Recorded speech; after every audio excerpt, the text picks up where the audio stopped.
Hello, Troy. Hello, everybody else. Hello. We have a very special announcement program for everybody today because we've made some preparations and decisions about offering a service to prepare business proposals, which is quite natural, actually, considering the status of our company, how many people that we represent and work with.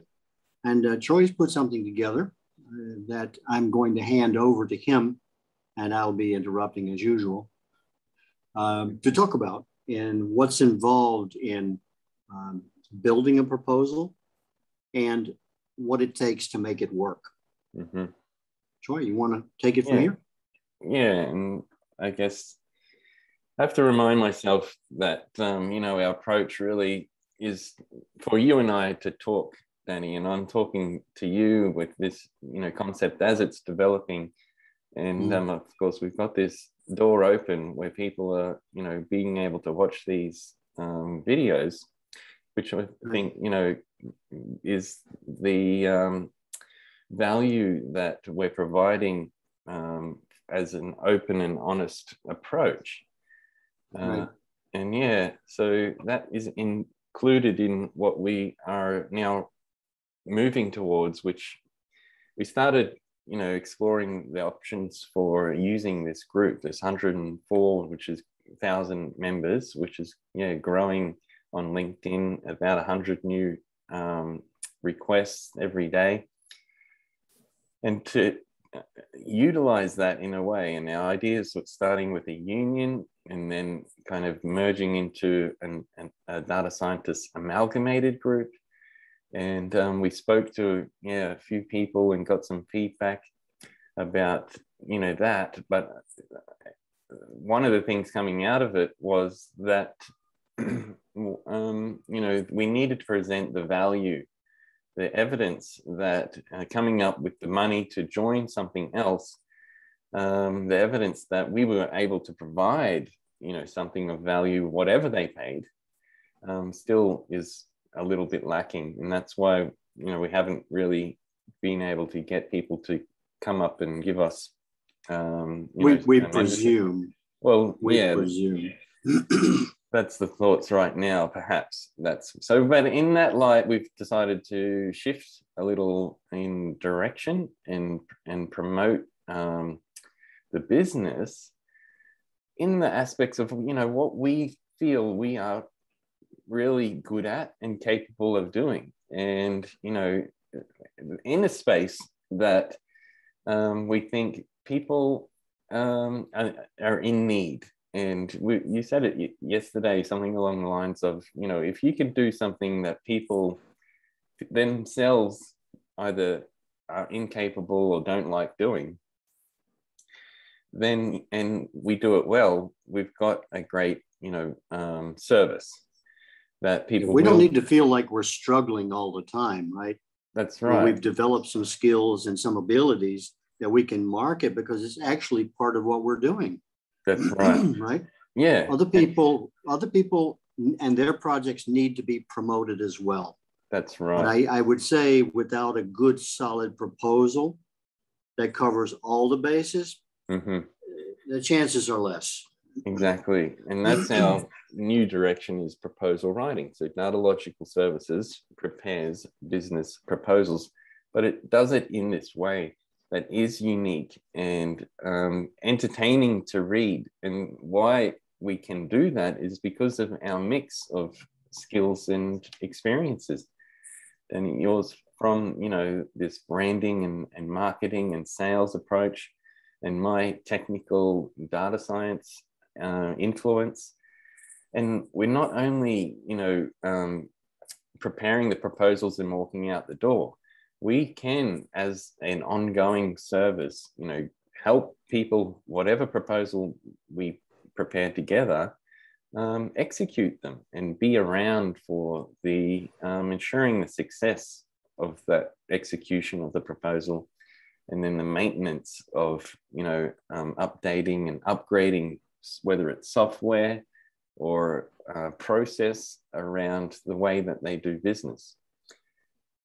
And, you know, like we were just saying, there's an opportunity for a vineyard, a chateau, which has a business model in you know, data science can assist that. Well, in the first, before we get to actually assisting the execution, it's preparing the proposal so that people can see it as a great opportunity.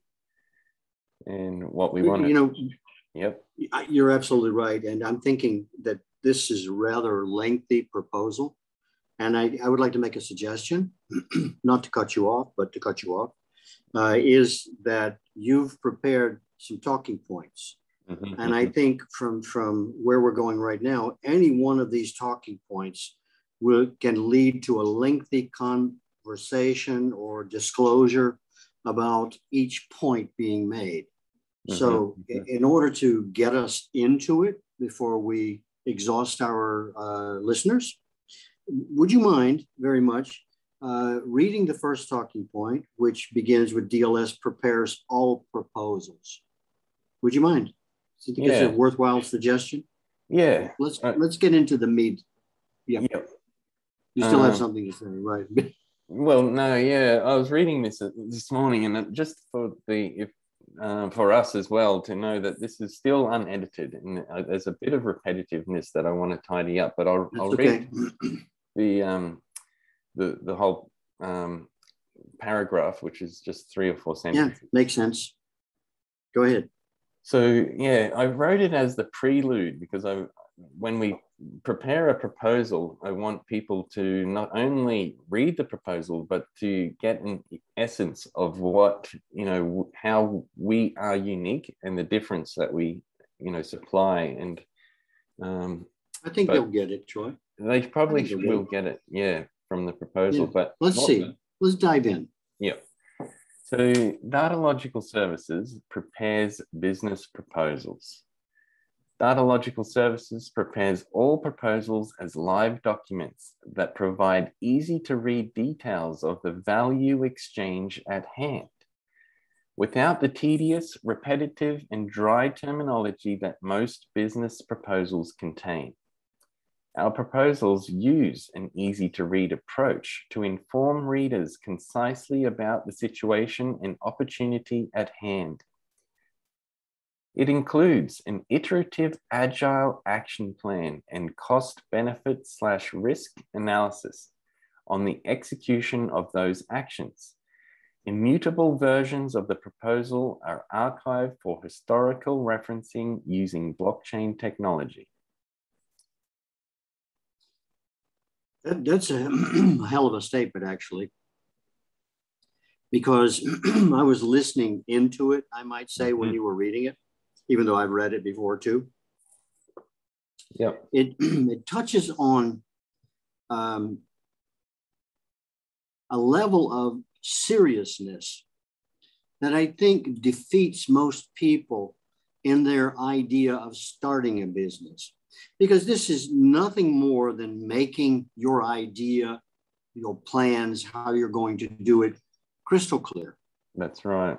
And if nothing else, that should help every person who submits a business plan in knowing that if you can't make it through that, and you're going to be discouraged doing all of that, then it's probably time you rethink where you're going to be putting all of your time and energy and resources, right? And not let the process discourage you, which is pretty hard. And I would say just getting through that first paragraph and what its implications are, that it will cull probably, I don't know, my educated guess, at least, and I'm thinking more, at least 50% of the people who realize that this is something that they don't want to do. Why? Because it's going to cost them money, because flushing out their idea will expose not only the strengths, but the weaknesses of their proposal. And if we're involved and we, through our experience, can see what the probable outcomes are ahead of them even, because it's like a mixed market, right? It's not just you waking up and you had a dream and then suddenly you're going to go out and do it. This is where the phrase reality bites comes from, I believe. Mm-hmm, mm-hmm. Yeah. And it's an eye-opener. Mm-hmm. We should, probably stop this program right now, because I think, or people can go back and listen to the first few minutes. Mm-hmm. This is very serious. Yep. You mentioned a client, or well, we have a couple of clients right now that we're dealing with, who principally reacted by saying, well, I'll do it myself. It's like, go ahead. Mm-hmm. We're not here to stop you. And I told this one, the first one, I said, it sounds like to me that you can't afford it, which brings to mind, the phrase, which I use quite often, is you cannot not afford it. Mm-hmm. You have to do it. Mm-hmm. Or, you're just playing around. Yeah. And it's better that we know, and it's better that he or she knows that it's just dream weaving, right? Mm-hmm. Because, just pitching the idea and going through all of the details, which is extremely valuable, I think, to anybody who has a project or who has a business, is infinitely valuable. That's right. And each client will have to, being put in center stage, justify, accept, maybe doing a little character analysis of yourself and the people you're working with as to whether or not it's a good match. Mm-hmm. Yep. And we're not even at the point where once and I don't want to take too much time, when we get through with the proposal, what happens then? Mm-hmm. Because if you come to us, then we're going to say about all the people that we know, it's a go, or it's a no-go, or it's a maybe, mm-hmm. And we understand what it's like to put your own money into a project, mm-hmm. right? Mm-hmm. It's no fun. But some people sell their house. That's right. Mortgage their house. Yeah. To do something they strongly believe in. And I think this is what separates, as we used to say, the men from the boys, or the women from the girls. Mm-hmm. I used to hear it, the men from the mouse, men from the mice. That's a point to be considered as well, But, yeah. Yeah. So you actually dive into something you call the beginning. So this is kind of like increasing your awareness about what the hell you're getting into, to a certain extent. Yeah. And this is by no means exhaustive, right? Yeah. This is put something together so people have a better idea about what it's like to work with us, how we think, what we can do. And eventually, if we love it, then it becomes part us as well. Then we're enthusiastic about pitching it and getting the money to make something like this happen. But that's not the end of it, right? Because the people who give the money want to know what you're going to do once you get the money. Exactly. Think of it as your money. What kind of questions would you ask? Exactly. And then, setting up the tools for reporting the success of the project in terms of the data science project, just making sure it's easy for everybody to see that, yes, this was a good decision to invest this money into this project, but not just, on the positive side, but automatically or, as early as possible, identify issues and say, well, these were the targets, but it's a little low. And what perhaps can we do about that? And, your and my combination of skills in interest in problem solving can be there all along the way.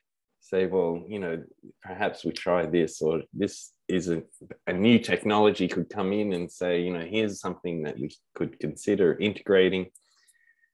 just to ensure that, yeah, the ongoing success of the original proposal that we prepared, and with the mindset that, you know, we will put down these frameworks for data collection, analysis, and insight discovery. So I think, yeah, we're on to it. This is, you know, I want to bring this up. I didn't prepare you for it, but it just jumped into my mind, is Ronnie, a client that we had before. Mm-hmm. And, you know, we worked out a deal. He has to have people have to pay a retainer, right, for the work that we do. And we broke it down into 3 segments and gave him a break, a really nice break, and said, okay, at the end of the first month, we'll examine what he thought was a grand proposal. Mm-hmm, mm-hmm. And it was very clear to me from the get-go that the way the presentation had been formulated was not going to invite any investor past page 1. Mm-hmm. And the tough part of our job, and the tough part for the client, was to, well, it was tough for him to pay because he defaulted. But it was hard for him to believe that our hit on his proposal was, it's just not going to work. Mm-hmm. And there were basically some of his definitions, which led him off into Wonderland. Mm-hmm. And things he didn't think of. It was like his misinterpretation of certain concepts, which he was erroneously using, mm-hmm. while he hated or disliked or didn't agree with, whatever word you choose, where that basic concept was formulated. Mm-hmm. And so it's like, you're not going, there's no direction for you to go with this proposal. And, you know, that shocked him, mm-hmm. as well as it should. And he wasn't able to recover. Yeah. And I think he defaulted because that was an expression of his dislike for pushing his face into something that he really needed to know. And he had a wife and kids and, you know, all kinds of stuff that mm-hmm. he needed mm-hmm. to provide for. Yeah. And we had the very tough job of telling him this, you can do what you want, but it's our opinion that this is not going to go anywhere, because it was so complicated that it was impossible, for me at least, to get past the introduction. Yeah. And made a few comments and suggestions. And since he hadn't come up with the money already, which, as I said, you know, we gave him a break, he decided to walk away. Mm-hmm. We won't let that happen again, by the way, right? Well, and we've learned a lot since then, and you know, this direction around, you know, the proposals, and you know, getting them super clear, super quick. I think, and this is the beauty about our approach, is that very quickly we'll be able to know whether it's going to work or not. And there will be cases that don't work, and yeah, for whatever reason, we know that, you know, let's not keep going down this path and change projects altogether, or, you know, just say, you know, good luck, and everybody, you know, kind of goes their separate way. But I think with our, you know, enhanced direction around super clear proposals, starting small and precise, and then building on top of that till, you know, it is like the term we use between you and me is Danny Ready. And I can talk about what that means, but yeah, Danny Ready really means that it's in that ballpark that it's very clear and easy to read, and there's no ambiguities, and everybody understands, and it's also entertaining, and you know, flows like a poem, as if you want people to read it, right? That's right. And this is the goals that, you know, we've set for ourselves, and we've got the man here, Danny, to actually get them Danny ready. So I reckon, yeah, it's going to be just going to be flowing from now on. So yeah, can I do a jump cut here? Yeah. When Troy sent me this, you know, I was amazed, absolutely amazed at his ability to break this down. And I think, Troy, we may be looking at least two segments, two different episodes to talk about this without trying to cram too much down people's throats.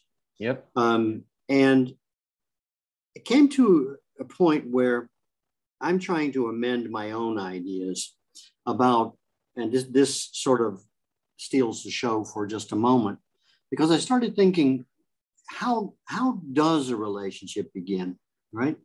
And to make it as simple as possible and give the power, I'll recognize the power of the client to withdraw at any time, right?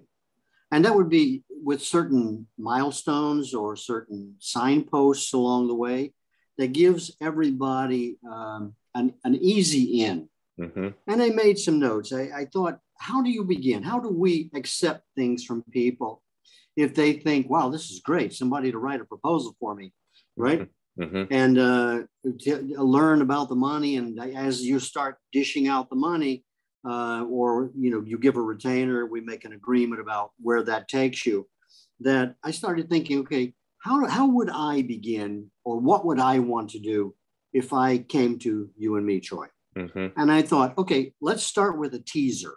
Mm-hmm. Tell me what it is you're doing, right? Yep, exactly. And if it sounds like something that we could sink our teeth into, mm-hmm. then I may ask for, this may seem incremental, an overview, mm-hmm. right? Yep. And then after that, we could get into an executive summary. Sure. Proving to us and yourself that you're either ready, not Danny ready, but you're either ready or you're not ready, and you got other homework to do, mm-hmm. right? Mm-hmm. In this process of developing your project. Yep. Or developing the financing for your project, which is what these other two projects are at. They like to tell me that they got everything ready, and it's like, okay, where is it? Mm-hmm. Mm-hmm. Well, yeah, I expected that. Mm-hmm. And you want us to help? Well, what the hell do you know about widgets? And it's like, well, we know about proposal writing, and we know that that the number of people that get involved in developing a project, probably 99.9% of them don't know anything about widgets. Mm-hmm. But that's not their job. Mm-hmm. Right? That's your job. Yeah. And you have to, when you think you're just going to go from calling us to, you know, a broker or a financier or an investor, it doesn't work that way. Mm-hmm. You know, it's a long step. When you're choosing a friend, you don't just say, you'll be my friend for life after your first meeting. I mean, sure, it happens. Mm-hmm. But, you know, you need to get to know these people and that's right. Work your way in. And then after the executive summary, I said, okay, we're into a full proposal and review. Mm-hmm. Well, if you can do it, what does it look like? Tell us everything you know. And then probably get into some kind of a rewrite or edit. Keep in mind that you've got amendments, you've got missing information, because we're going to tell you if you think it's essential and it's not there. Mm-hmm. Is it certified? Is it validated? Do you have references? You're going to run the show. Tell the investor a little bit about yourself and why you think you're capable. Yeah. Right? Those kinds of things. What's your budget? Where is everything appropriated? What about contingencies? You know, the list is endless. You will think about them after we bring them up. Mm-hmm. And then you'll give us your answer, and then we'll work our way through your answer to go back to, sorry, Troy, it's the Irish in me, go back to what Troy begins to identify with that we think is essential for you to know.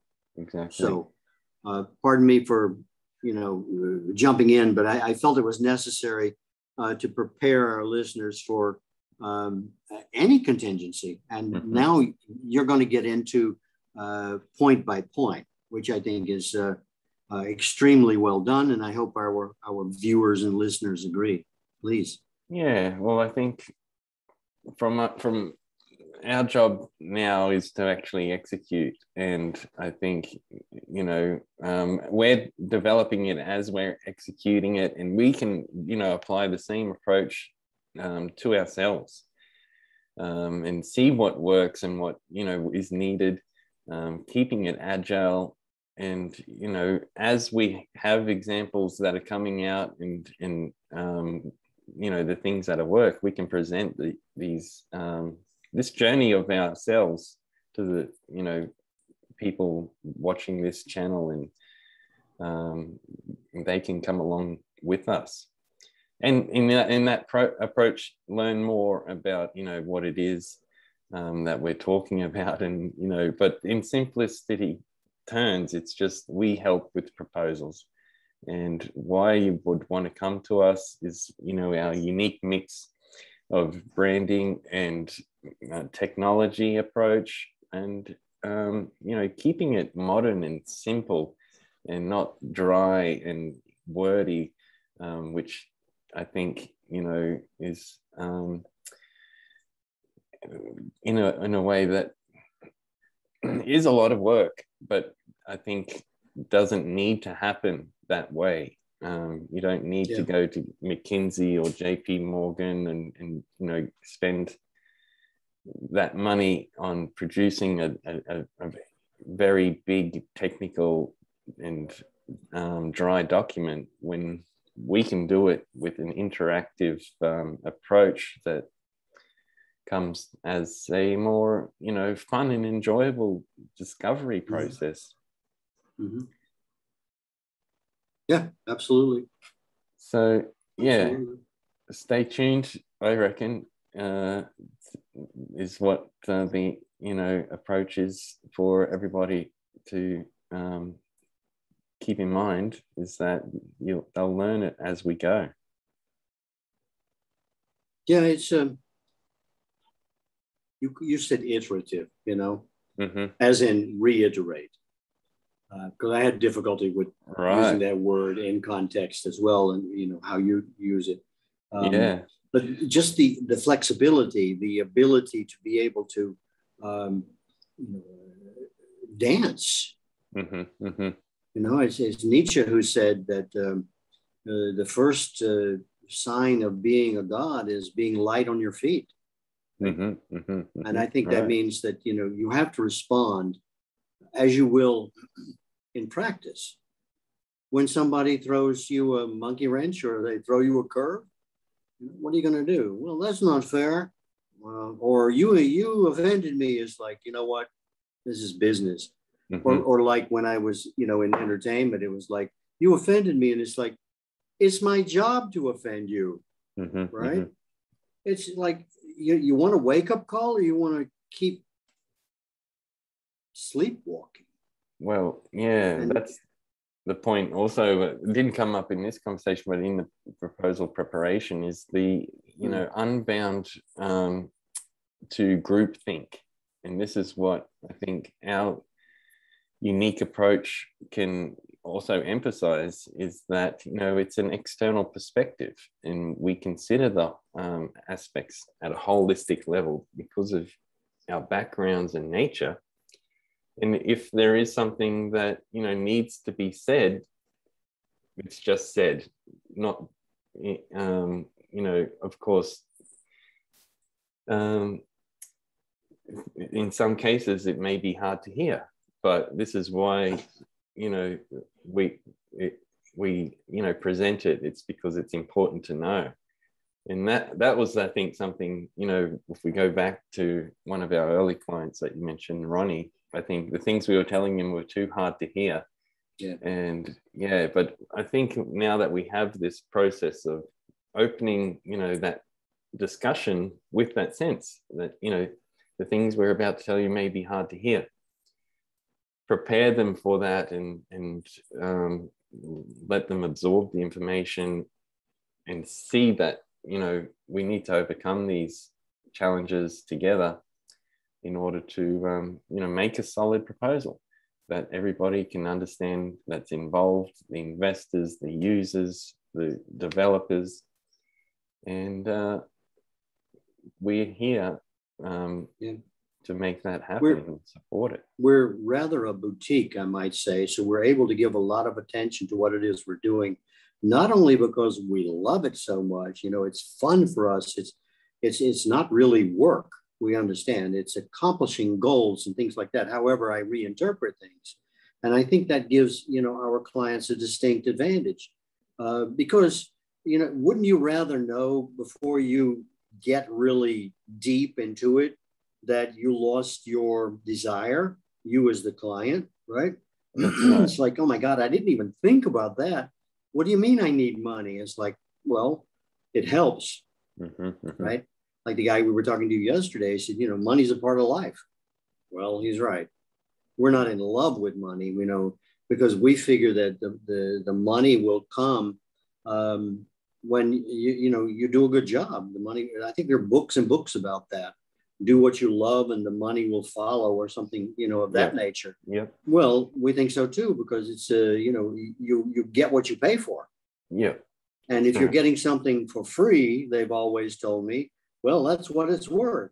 Nothing. Yeah. Right. So we like to think that, we're not tyrants, right? No Genghis Khans here, but we're not sucked into doing something a special way.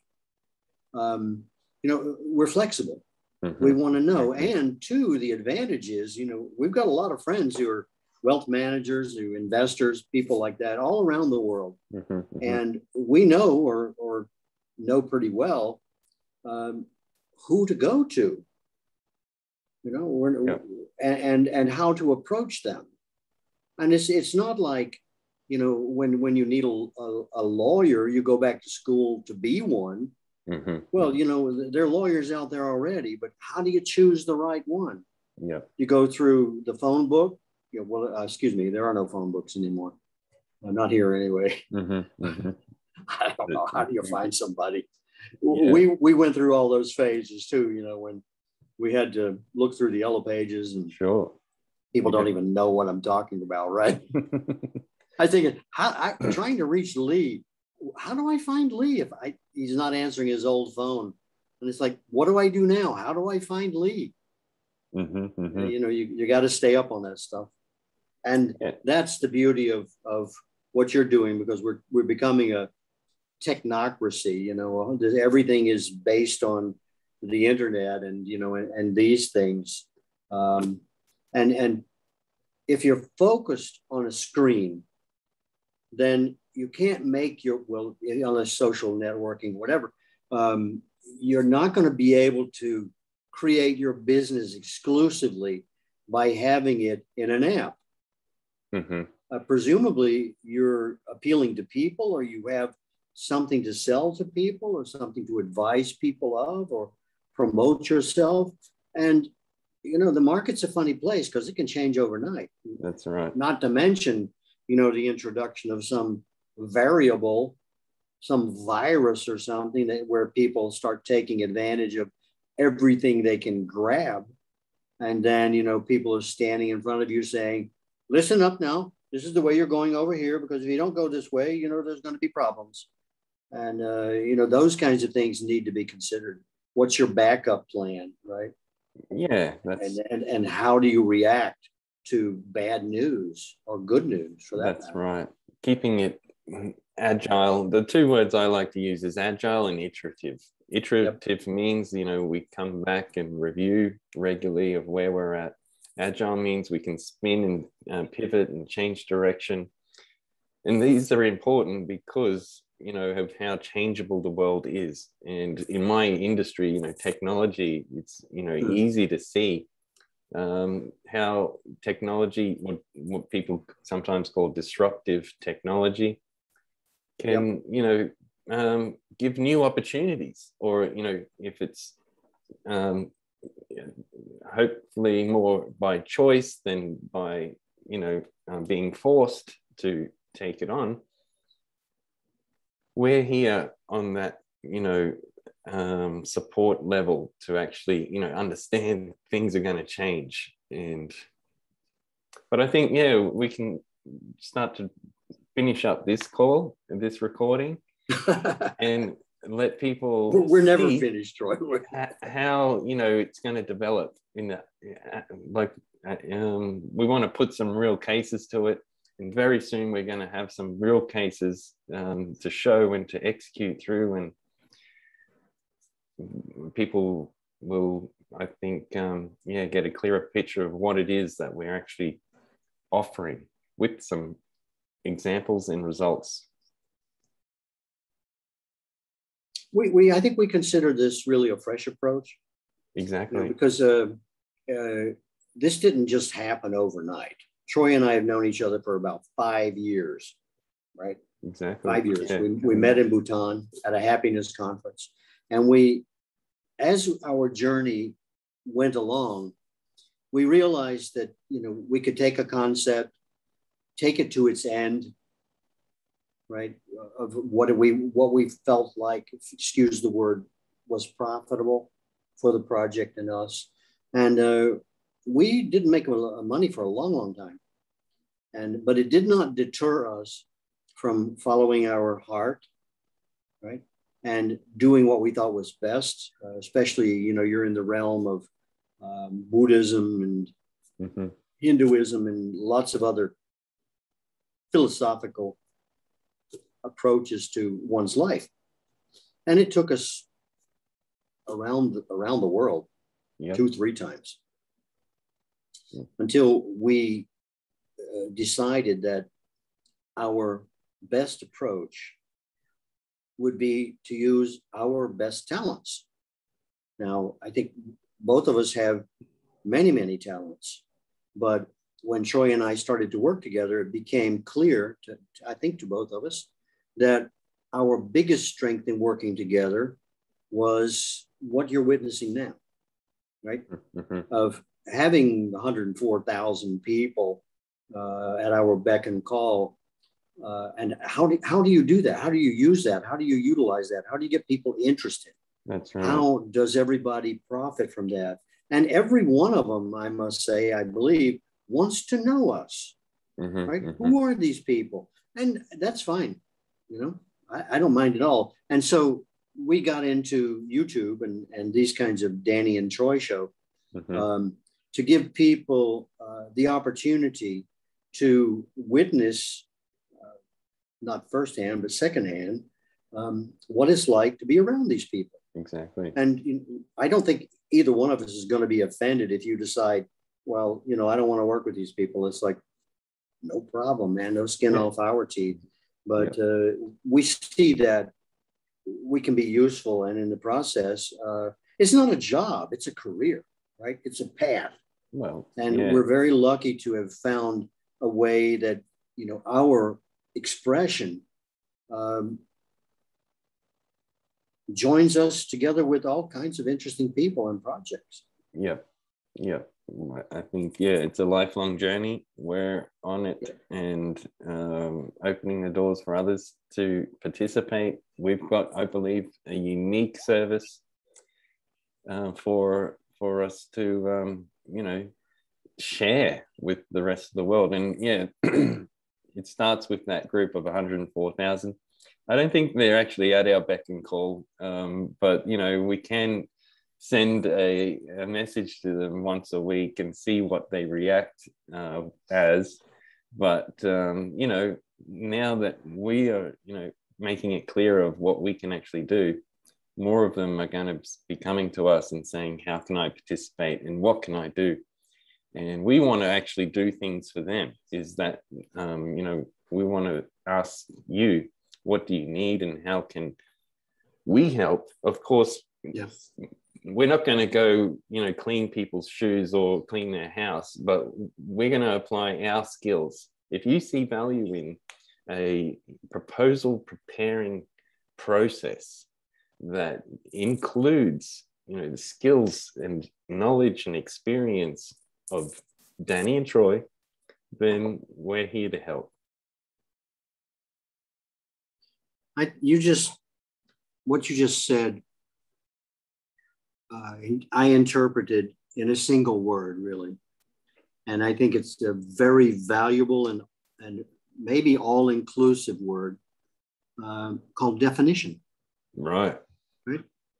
You want to know a lot. You want words defined. You want your path defined. Mm-hmm. You want to know who you are and how people, Troy and I, maybe question, what you're doing, and do you have a defense? Do you have a reason, that sits well with you? Yeah. First. Yeah. And then to follow your path that you have chosen.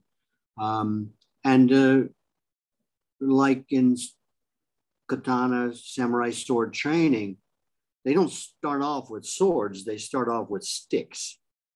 Mm-hmm. Mm-hmm. Right? Exactly. So you may get a little bruise or two, on your arm, but you're not gonna get your arm cut off. Mm-hmm. Mm-hmm. And we don't like to coddle people. I think anyway, maybe I should speak for myself, that who was it? Buddha said that life is struggle, Mm-hmm. but you don't get anywhere if you don't struggle. Mm-hmm. I mean, we're not going to beat you to death or anything like that, but because we have a sense of humor. Mm-hmm. Mm-hmm. We're pretty worldly characters. We'll get into that later, maybe not. But we operate, rather well, and we like meeting people. We like promoting projects. We like using our skills, and that's what we do quite well. Yeah. I hope you agree. Well, I think we don't need to actually tell people and try to convince them, because this is what we are going to be doing. And just stand by and watch and observe it and make up your own mind.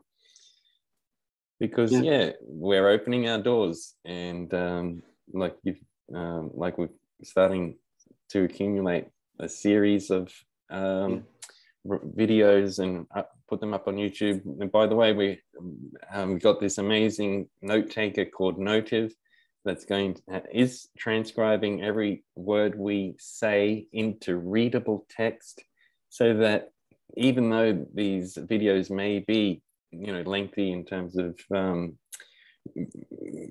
keeping your attention. I know people talk about keeping videos under 2 minutes because of how short attention span people have these days. But, we want to provide ability for people to absorb the information at a pace that they're comfortable with, and transcribing it into text is one of the ways. I know myself, if I see a video that's 30 or 40 minutes or longer, think, do I have the time to watch it? But I usually put it on double speed, and hear it like chipmunks, and you can still absorb the information. But with the text approach of being able to scan and read with and pick out those points, we're considering that, and also providing a solution through the transcribed audio of every video. So I think we'll end this one here, and let's get to work, Danny. And we've got a list of proposals that are needing our attention. Yep. And I think because we've almost been online for like an hour, and you're talking about limiting 10 minutes. Well, I think we've exceeded that. So 2 minutes is what people anything beyond 2 minutes. Wow. Okay, well, we could do a 2-minute approach right now. Call today. No, we're not going to give that nonsense to you. Exactly. But I would like to suggest that we stop now. Yeah. Because a lot of information, that I think the people who are listening have taken into their hearts, right? If they're serious people, or if not, it was like, oh, that was interesting. Yeah. Right. And you've always got that little pause button, right? You can always pause it and come back to it, save it. Mm-hmm. I don't know. Do we have a subscribe button yet? Yeah, let's subscribe. A subscribe button, yeah.